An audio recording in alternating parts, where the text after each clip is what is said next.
Even for the most efficient of swimmers, mastering the freestyle stroke is a complicated affair. And in all likelihood, the chances of some flaws or imperfections creeping in are fairly high. Now that means inevitably in the water there are some errors that we need to watch out for. So in today's video I've got a selection of the most common swimming mistakes and our tips on how to fix them.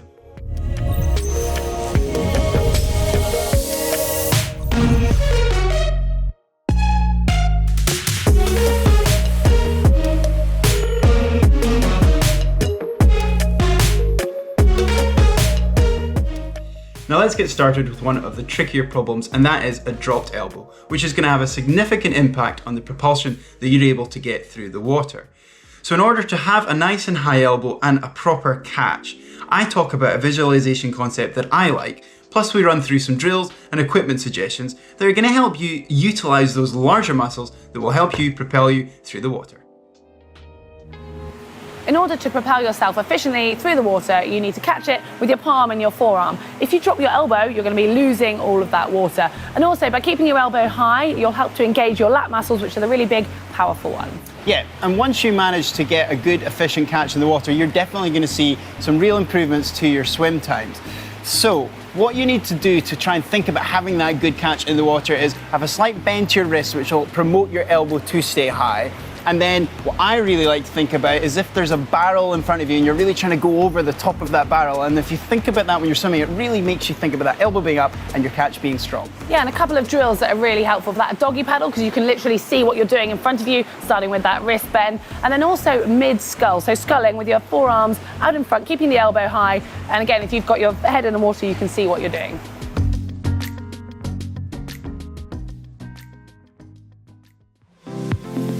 When swimming with a snorkel, you can sometimes see what your elbow is doing, and paddles can help identify mistakes here too.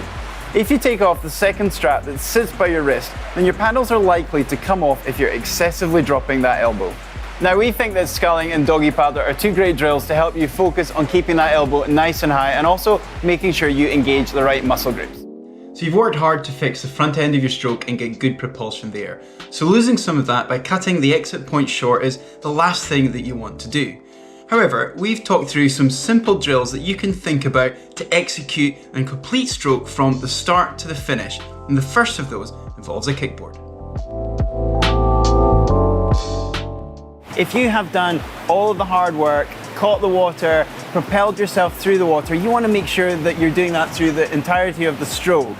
There's no point throwing away that effort and not waiting until your arm's fully extended before you pull it out of the water. Yeah, and a good drill to help you with that would be the hip touch, or you could actually put a kickboard between your legs. So basically I want you to make sure you finish your stroke by touching your hip. If you've got that kickboard, you can actually try and touch the kickboard before then taking your arm out on the recovery. Plus, we can also focus on some other drills that help encourage you to think about extending all the way down through to your hips.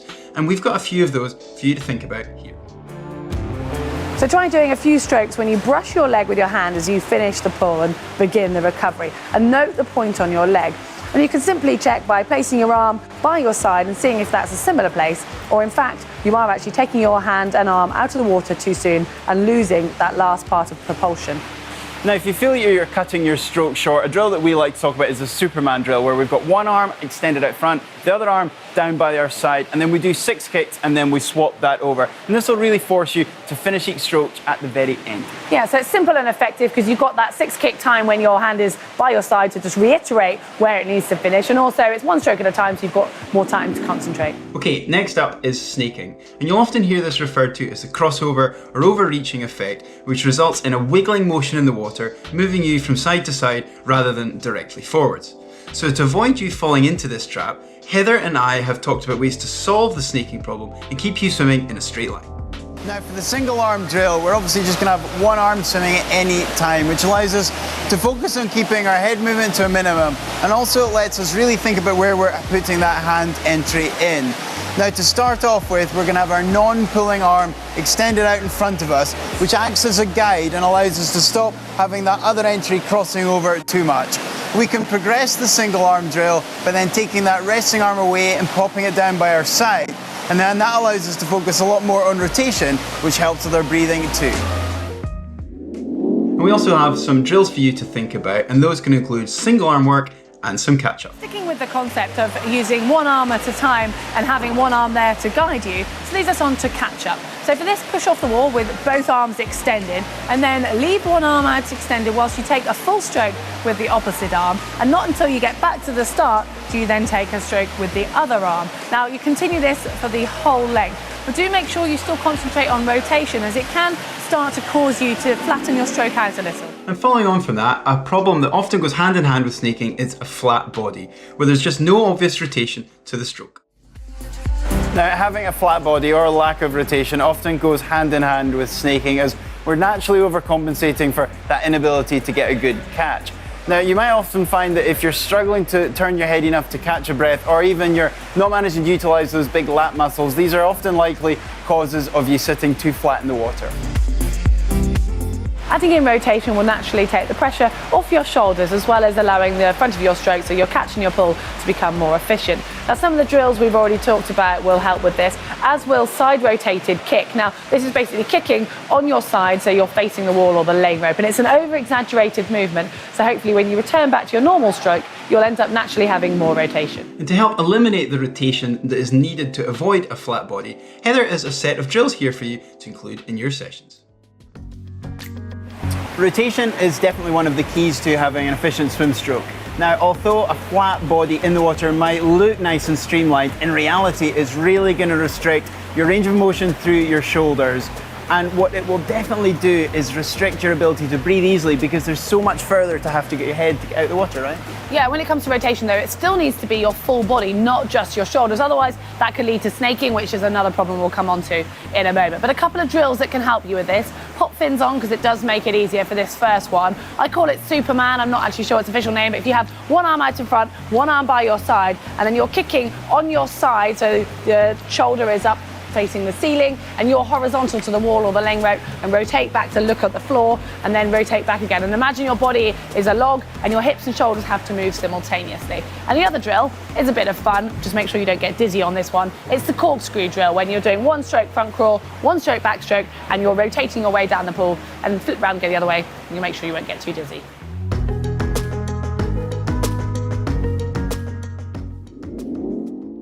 As triathletes, we have to accept that our cycling and running can have a knock-on effect on our body position in the water. And that most notably can mean a case of sinking legs with our feet dragging along behind us, almost like an anchor.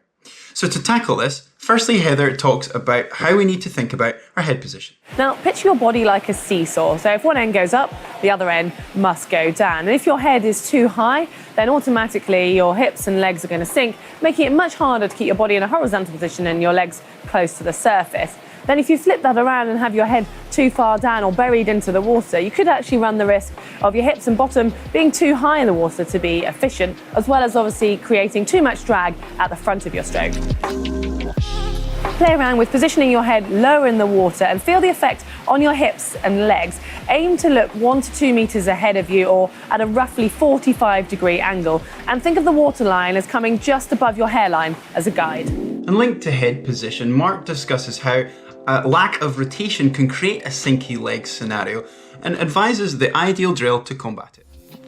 Now this one is closely related to head position, because we do have a poor or limited rotation with our stroke. What we might find happening is that we feel the need to lift our head up a little bit higher out of the water, to clear the water, to take a breath. So this in turn is going to end up with our legs sinking down in the water every time we want to take a breath. So if we can improve our rotation, it's going to help to make our stroke a little bit smoother and help to get our body in that slightly more neutral position in the water.